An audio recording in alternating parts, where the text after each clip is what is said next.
Why do we like playing games that put us into tough environments and situations? From Software's Sekiro, which has a deep difficulty curve to overcome but at most you must respect.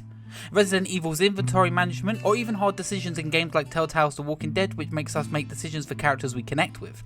But today I want to talk about the worlds of survival games and why we as creators can connect with them. So please, open your minds, open your vaults, and join me in this lonely adventure.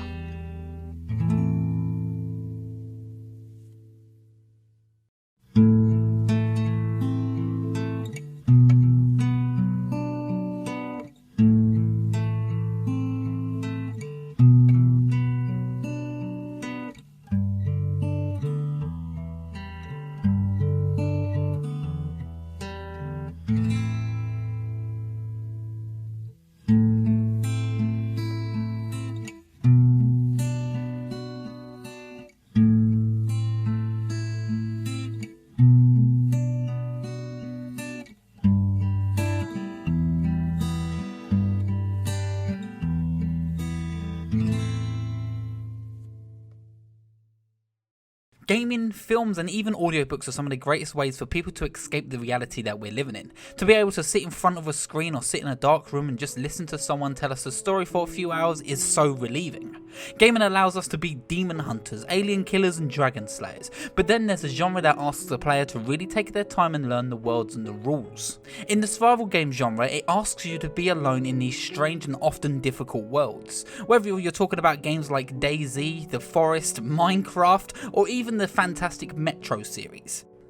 Games that make us feel often isolated from the rest of the world can provide a very visceral sense of loneliness, but at the same time freedom.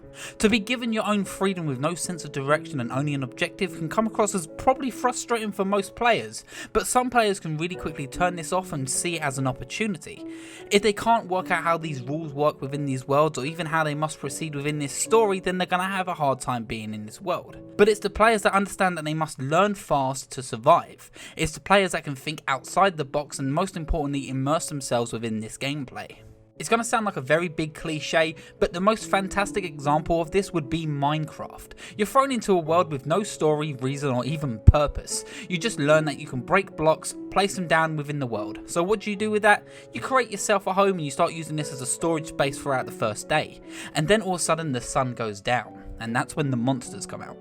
And now you realise that the house you built isn't there just for storage, but there's a real reason for this to fortify your safety. It acts as a place for you to be able to live and even be able to proceed within the game. And it's an easy routine to remember to really strive within this game, and it's something that's quite easily understood by everyone, even children.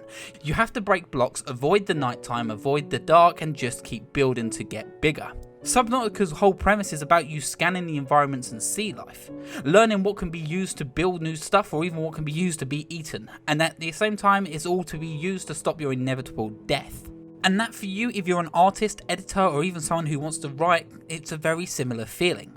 Not the death part, the growing and learning. There was a moment in my life that I decided that I needed to stop working a normal job and just finally use my college education and put it to good use. So I chose to jump into creating short films and game reviews for this channel, and even my own game trailers, but people don't see those. I want to prove to myself even to this day that I can do it, and I will.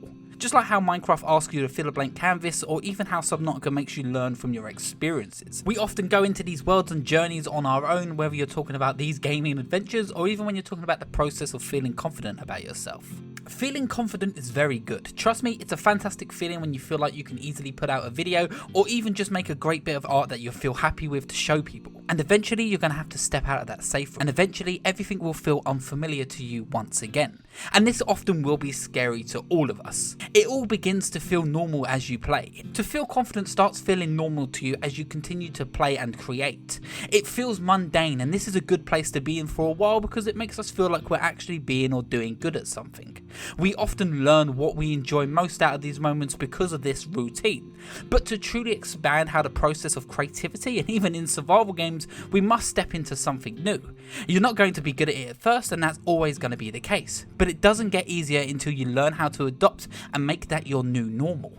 In the real world, this is always reflected to us through moments of our lives. You might be too scared to jump into a new career path you've never experienced before, or even thinking about switching your digital art into more of a traditional art. You will feel scared because you know you would have to learn how to get used to it all over again. I was utterly too scared to even ever appear on a live stream podcast until last week when I appeared on the Game Looters podcast. I realised then I had a blast for it and I was able to actually do this and feel like I could expand my channel into new content and maybe meet so many new different people. Sometimes you really have to make that dive and jump into a cave that you're unsure of seeing. You may be underprepared, but hey, that's the point of learning, and that's the point of becoming prepared or even becoming better at the craft that you're currently learning.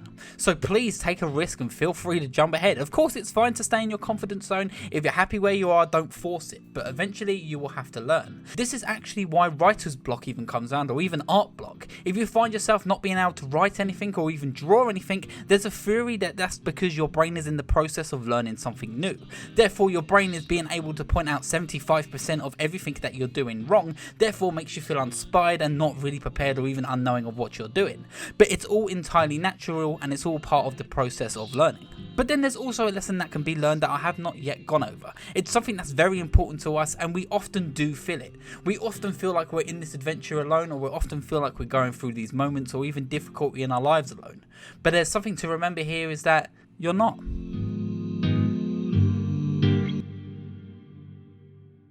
Zombies appear in almost every single genre of gaming out there that I could think of, but for the purpose of this video I'm not going to talk of them as brain eaters, but rather more as a feeling. Zombies in pop culture are some of the most overused but at the same time beloved creatures in all of gaming, movies and even storytelling. But we as people do adore them because they appear to us constantly evolving to fit our current climate. This is a quote from Carl Bishop, who said this is why zombies had a resurgence after 9/11. The nature of those insecurities manifest in zombie narratives.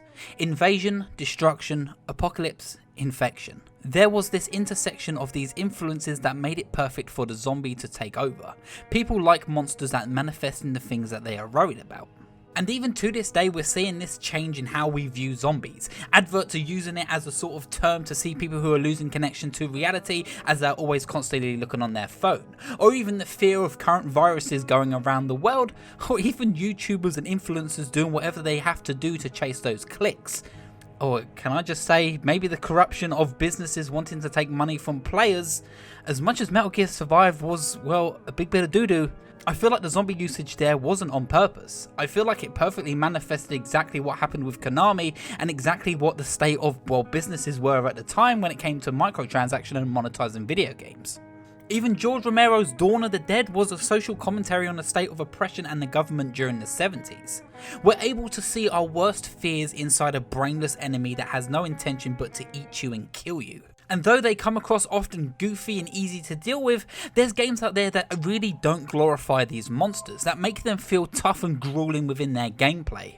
A favourite of mine has to be Ubisoft's Zombie. This game really felt like a breath of fresh air. It wasn't trying to show that zombies are funny, but actually not glorifying survival at all, making you feel like it's an often tiring and even slow, sluggish adventure. You're always alone and the world is always against you.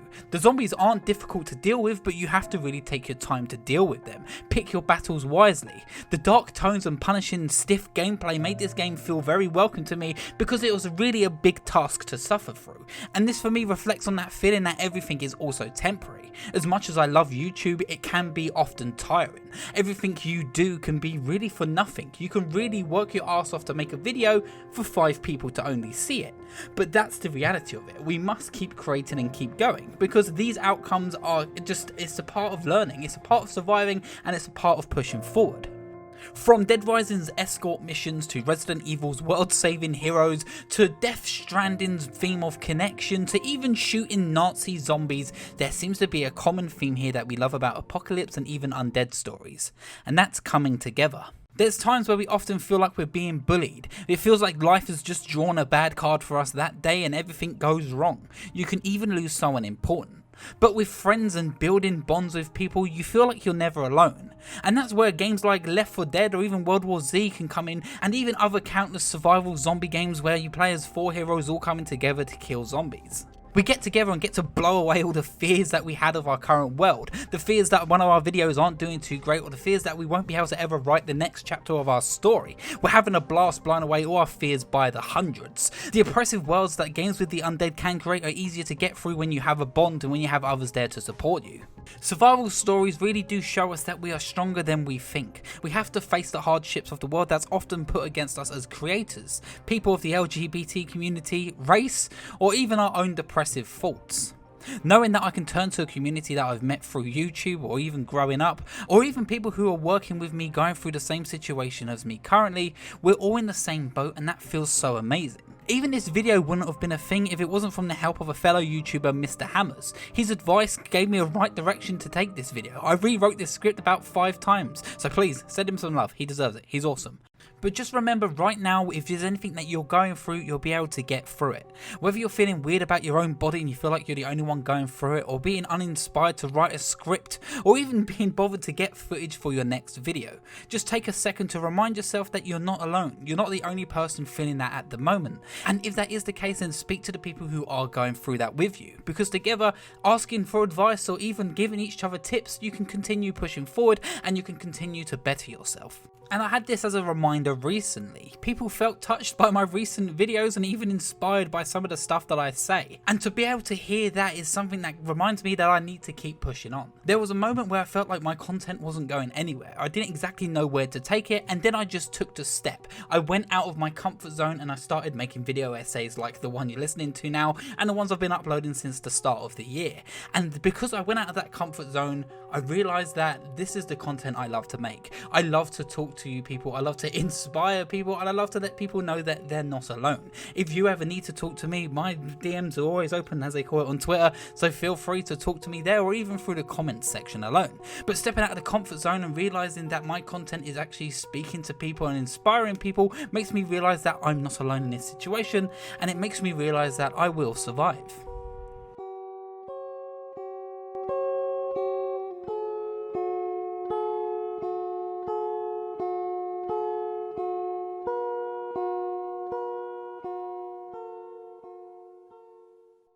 I hope you enjoyed this video. This was actually a little bit more of an experiment of an essay more than I usually go into. I want to sort of try and show that video games have more than just a meaning than just being a survival game or being a zombie game. I want to sort of talk about what the underlying meaning could be there for people and why those meanings mean something to some people. So I hope you enjoyed this video. And if you did, please leave a comment down below. Feel free to like and share this video and subscribe for more videos like this every single week. And of course, I will see you at the next checkpoint. Bye-bye.